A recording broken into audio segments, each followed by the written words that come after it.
What's going, guys? Just here back to my channel, and tonight I'll be doing a review for Dynamite. Yeah. But before I make a video, this Friday night, at 6 o'clock where I'm at, Rampage is gonna start at 6 to 7 o'clock, and then 7 o'clock will be WWE Friday Night SmackDown.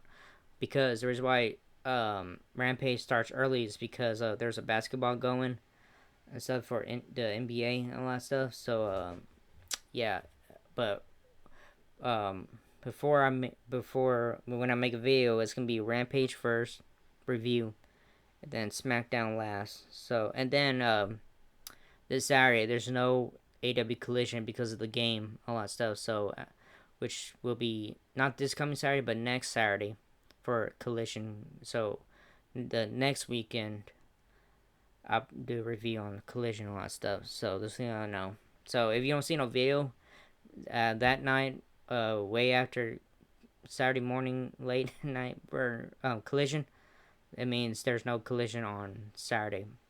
So yes, Leon, no. So yeah, so here we go. We're gonna go ahead with the first match and stuff. John Moxley versus Dax Harwood. Now we hear the familiar sounds of Wild Thing as John Moxley makes his custom entrance through the crowd and to the ring for our opening match of this week's show.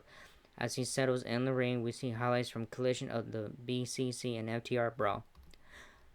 From there, the Midnight Express sounding entrance tune brings out FTR to a big pop cash wheeler, which is Dax Harwood good luck, and heads back to the backstage area.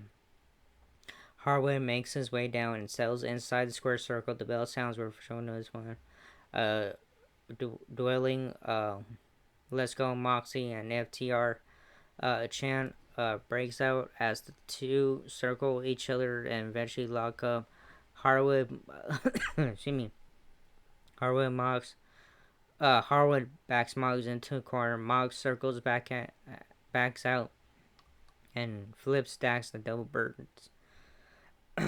Mox backs Dax into the corner and gives him a big Valentine's Day smooch before backing off and giving him a cocky clean break. He then puts his hands beside his back and welcomes open shots from Dax, and who openly obliges as the crowd explodes. After some more back and forth action, Mox bites Harwood on the top of his chrome dome in the corner.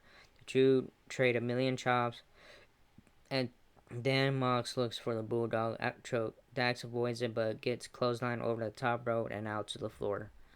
Um, on the floor, Mox sends Dax into the ring post. Back in the ring, we see Harwood send Moxley sailing over the top rope, where he crashes and burns back out on the floor as we head to a mid-match commercial break as our opening contest continues. When we return from the break, we see Mox working over Harwood in the ring as the fans chant Moxley, Moxley. Mox kicks out of the power driver attempt from Dax and then hits a Seth Rollins style stomp before following up with a power driver of his own for a close 2 count. Mox ends up getting the choke for the win. After the match, he doesn't let go of the belt. This leads to Cash Wheeler running down and beating the crap out of Mox until Claudio Castagnoli runs down. It takes him out. The fans chant BCC, BCC, and then Mox slaps the choke back on Dax. So the winner is John Moxley. Alright, backstage, Renee Paquette is standing by with Kenoshi Takeshita and Powerhouse Hobbs, as well as Don Callis, talks about how they can find any opposition for Takeshita because of his dominant run lately. He says Takeshita deserves to be on the AEW Revolution, so he found an opponent from within the Don Callis family as well as Will Ospreay will battle Takeshita. Alright, second match, Wardlow versus Barry Brown. Wardlow versus Barry Brown. Bangor Center Arena. The theme for Wardlow hits and out comes the Undisputed Kingdom member. His opponent is already in the ring. Barry Brown. The bell sounds out. We're off and we go. Um, Adam Cole is on special guest commentary, but isn't talking. He's smiling and rubbing his hands together. The bell sounds. Wardlow beats up Brown in about 10 seconds. The bell sounds again, and Wardlow wins with ease in a squash match. Adam Cole tells the commentary team, "Nice talking to you." After having never said a word, he walks up and we head to another commercial break. Alright, next one is TNT Championship Eliminator Adam Copeland versus Dan Garcia. When we return, we hear the familiar sounds of Adam Copeland's theme music hits. And out comes the radar superstar to a big pop. He sells in the ring um, as the war from the crowd grows. His theme dies down. The music for his opponent plays, and out comes Daniel Garcia doing his goofy ass dance to a big pop from the Austin, Texas crowd. Magic Matt Menard sells in on special guest commentary for this one. The bell sounds are officially off and running with this TNT title eliminator. After some good back and forth early action, we head to a mid-match commercial break, and when we turn, we see things build a peak, only for Nick Wayne and Killswitch to hit the ring to give the screwjob finish. The commentaries point out Cage ordered this to avoid having to finish title against either guy. As the post-match beatdown continues, we see Copeland hit the ring and help out Menard and Garcia with the huge of a steel chair. He chases everyone off and has Cage back down. When he lives the chair, however, Nick Wayne's mom slides in and behind him and low blows Copeland. Cage does the conchair to Xera and leaves him laying as we head to another break. So the winner is no contest. Alright, we're going ahead to another segment with Samoa Joe and Heyman Page and Swerve Strickland talking about AEW Revolution. The commentators give us an update on Copeland, informing us that he was held to the back and is being evaluated now by Dr. Sampson and the crew. We head back in the arena where Samoa Joe's theme hits. The AEW World Champion makes his way to the ring and talks about bringing the AEW ranking system. He says Heyman Page and Swerve Strickland might walk into AEW Revolution, but he's gonna make sure they both limp out. He says there's nothing anyone can do about it. Swerve's theme hits, and out he comes with Prince Nana doing the best dance ever. He tells Joe he didn't want this to become personal, but the more he hears him running his mouth, the more he feels it. Out comes Heyman Page to interrupt them. He talks about how Swerve doesn't deserve to be in this match. Joe tells him to take their domestic dispute somewhere else and walks off. Alright, we're going to we're going for a video package right here. We shoot to the world premiere of the new film by Timeless Tony Storm, which is essentially heavily edited footage of her getting the tattoo. She and Deonna updated to show a knife going through hers. We then see Renee Paquette with Deonna Purrazzo backstage, who vows to break Storm's arm at Revolution. Alright, this Young Bucks versus Top Flight. A camera shot of the limo pulling up is shown out. Pops Nicholas and Matthew Jackson still wearing the white suits covered in blood that they were when they attacked new AEW World Tag Team Champions Sting and Darby Allin. The Young Bucks then make their way out and head to the ring for our next match of the evening. Now the entrance tune for Top Flight hits, and out comes Dante Martin and Darius Martin, accompanied by Andrade. Andrade wishes them well and heads to the back. The bell sounds, and Dante and Nicholas were still wearing his white beret. Kick things off for their respective teams. After some back and forth action, we see Top Flights hit a big double dive to the floor. On that note, we shoot gears and head to a mid-match commercial break.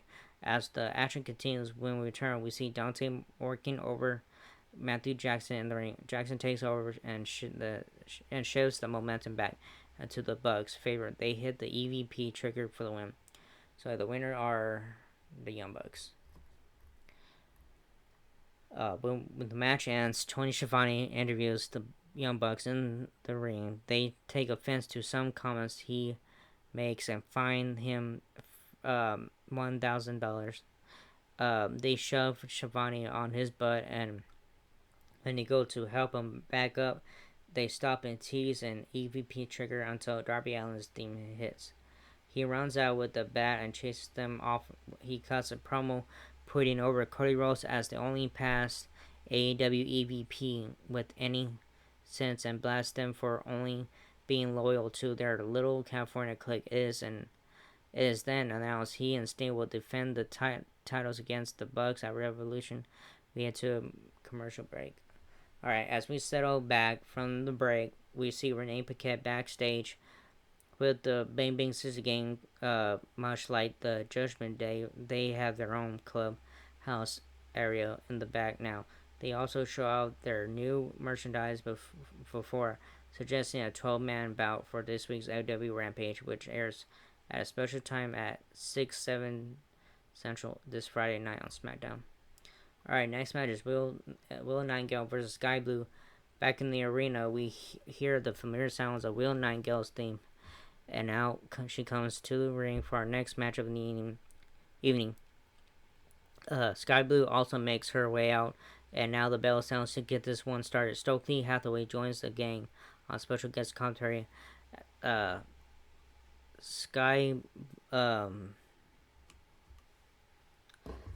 Sky does well early on, but it isn't long before the bigger, stronger Willow takes over after she sends Blue out to the floor with authority. We see Stokely Hathaway looking at her with love in his eyes as we head to a mid-match commercial break. When we return, we see Sky Blue taking over and nearly finishing this one off. Hathaway notices this and leaves his spot on commentary to distract the referee long enough for Nightingale to recover and hit her sit out powerbomb finisher for the win. After the match, we head to another commercial break. So yeah, Will Nightingale's the winner. Alright, main event time. Alright, it's main event. Valentine's Day Texas Death Match. Orange Cassidy, who is the champion, versus Matt Taven. Okay, the reason why you guys saw me put my mouse over here is because I don't want to hit the camera, plug thing, because every time I hit it, sometimes it messes up the video and I gotta start all over. So yeah, anyway, alright, main event time. We see when we return, the theme for Orange Cassidy hits, and now comes the freshly squeezed one with his trademark jean jacket jeans, along with his backpack containing his AEW International Championship. He sells in the ring to a big pop, and his music dies down. The theme for the Undisputed Kingdom hits, and out comes 1/3 of the ROH World Six-Man Tag Team Champions Matt Taven, accompanied by other members of the group. He sells in the ring, and the bell sounds to get this one officially off and running. Cassidy gets the offensive jump on Taven early on as the fans rally behind him with loud, freshly squeezed chants. Taven ends up hitting a picture-perfect drop kick to slow down Cassidy's momentum. The flight spills out to the floor where Taven bounces Cassidy's dome off the steel steps. Taven goes to whip Cassidy into the ring barricade on the floor, but Cassidy leaps it like a track runner leaping over a hurdle at the spread of light. The fans popped big for that. Shortly after that, Damon follows him into the crowd, and they continue to brawl. There's as the Valentine's Day death match continues into a commercial break.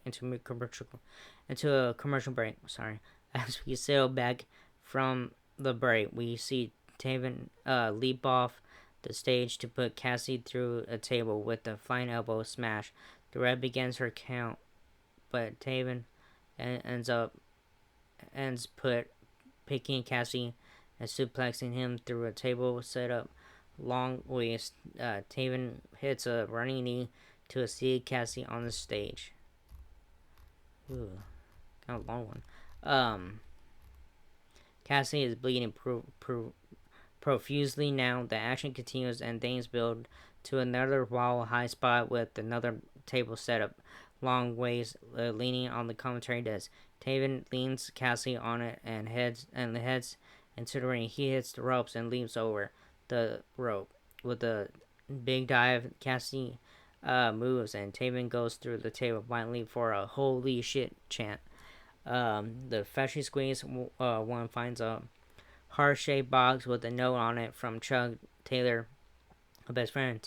Cassie opens it to see it's full of thumbtacks. He spreads them through the mat and the ring, but Taven ends up knocking him off the top row where Cassie lands back first on them. Taven goes to follow up with the frog splash, but Cassie moves and Taven lands on the tags. Cassie hits a DDT on Cassie on DDT on I'm sorry, Taven on the tracks, and now Taven is bleeding like a stuck pig. Cassie heads out and grabs a big chain when he wraps around the ring rope. Mike Bennett comes out and attacks Cassie. There are no disqualifications, but because this is a Texas death match, Bennett brings a bunch of chairs in the ring. Trent Beretta comes down to the ring with the pipe in his hand. He beats down Bennett with it, but then Taven smashes a chair over his head. Taven then turns around into an orange punch. Cassie follows up with the beach break on the chair and tacks. Taven breaks Cassie's pockets out so he can't put his hands in them. Cassie wraps a chain around his hand and lands another orange punch. Roderick Strong runs out and hits Beretta, but then Cassie throws him out of the ring, and the ref's count hits 10 on Taven, who is still down. The bell sounds. Cassie retains his international title in a bloody St. Valentine's Day massacre of a Texas death match. That's how this one to start. Blah blah blah. Okay, that was a good match on stuff. So yeah, it was good and stuff. The whole show was good. A little more better on stuff. I mean, every week AEW is better, including Dynamite, Rampage, and Collision. So yeah, pretty good.